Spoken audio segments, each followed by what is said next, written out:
What's up, guys? Village Boy here, and of course you're welcome. I just want to take you through something right here, and this setup you are seeing in front of me is a solar system, and you can see the layouts, right? So the very top one, which is this one, is the switch. Let's start from that place. It's a switch that controls the outlet, I mean the sockets and the bulb, right? So that is a switch. This one is a switch. Let me go a little bit close for you to see it. Open it. This with electricity you have it. So if I pull down distance, this buttons here, right, and there's going to be a light out.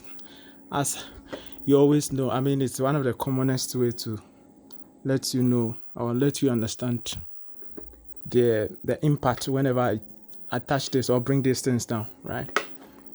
And this side here is the junction board. So you can see this one is a junction board which controls some of the things at this side here. So this is also a junction board. As you can see, they are on, and I think this one looks like a fuse. This look like a fuse. So it's a breaker, and that helps protect the other component that I'm going to be talking about. So when we leave this side here, which is the junction board, we have what we call inverter. So a solar system always comes with inverter. So the inverter is the main cook. So let's put it this way. The chef cooks and prepares the food for you, right? So this inverter, you could hear the sound coming from it. It's working. It's like cooking the power. The direct solar power cannot be utilized, or we cannot use it directly unless it is passed through this. So this one cooks it to change it into AC.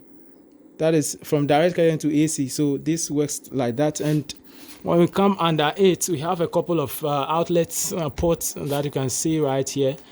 We have the main power connecting this to the very junction board straight up to the battery. We're going to be talking about the battery, and you can see this one to this cable right here. We have other ports here. I could see USB under it. Can you see it? We have USB there, and we have other ports right here. So with this inverter or with this solar system, we can actually extend it, right, to add another inverter or battery to it, because this one, so we can add battery to this inverter because it is when you look under it has other outlets that can help you do that, according to Brown's Technologies that came here to do it. And we have a communication cable. So this look like an Ethernet cable. So what it means is that during daytime, we rely on the solar panels, right? And that they are laid on the roof, right, of this building, right? I'm going to be taking a snippet of it to show you.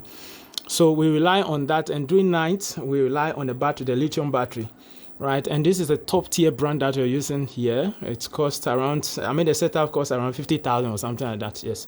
So with that, this communication cable, what it does is, it's during daytime, let me put it in a proper way so that you get it. During nighttime, we rely on a battery, which I'm going to be talking about it. So during daytime, we rely on the solar panels or the plates. Good. So what it means is that during nighttime, when we heavily rely on this, or we use this battery to some extent, you can see it's charging, right? So the battery drops. And during daytime, the moment the sun rises, it needs to start charging. So what prompts this battery to start charging is the communication cable. So this cable allows that to happen. So we don't have to shut down the system for it to recognize that there is the sunshine that is hitting at the panels, and so it has to start charging. But it automatically, so this is like automated with the help of this Ethernet or communication cable. So right here, let's talk about the lithium battery. This is not lead batteries. This is not a lead battery. This is one of the most modernized or modern batteries that everyone is using. This is a lithium battery, and we have some inscription right here: lithium battery energy storage. So this one has a lot of power, and it is very good. And I think, according to Brown's Technologies, he said that this lithium battery, when we have to compare it to the lead batteries, about 20 of the lead batteries will be equal to this one, right? So this one is powerful, and it's very cute. It is very slick. It's easy to hold. We have some handles a little bit heavy. We have the handle here, right? You could see it, and you could see if there's power, right? As it is charging, it is indicating on this screen right here, so you get to see it properly.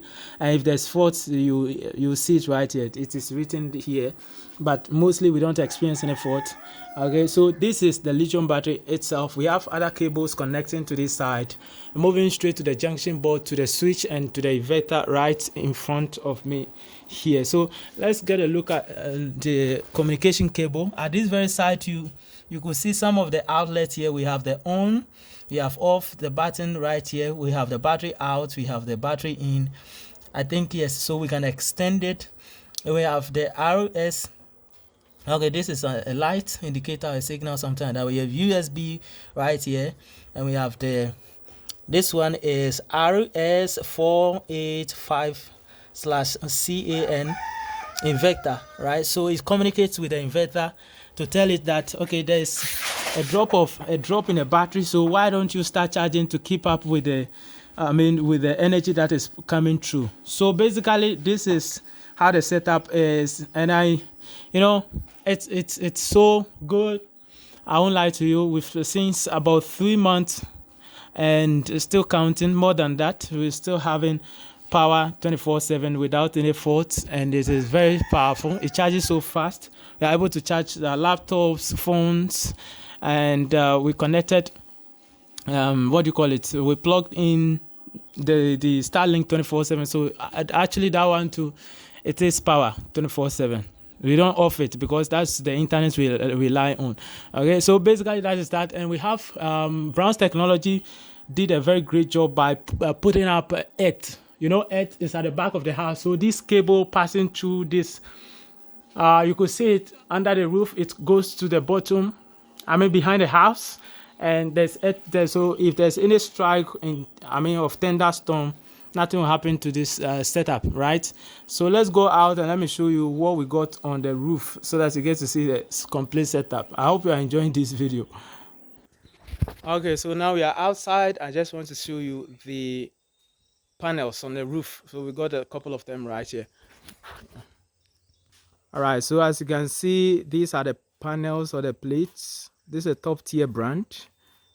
All right, so we have 8 of them lying on this roof. Very, very heavy and powerful. Yes, and this is the Starlink. Right, we have the dish mounted on the roof with the router. The router is inside the room.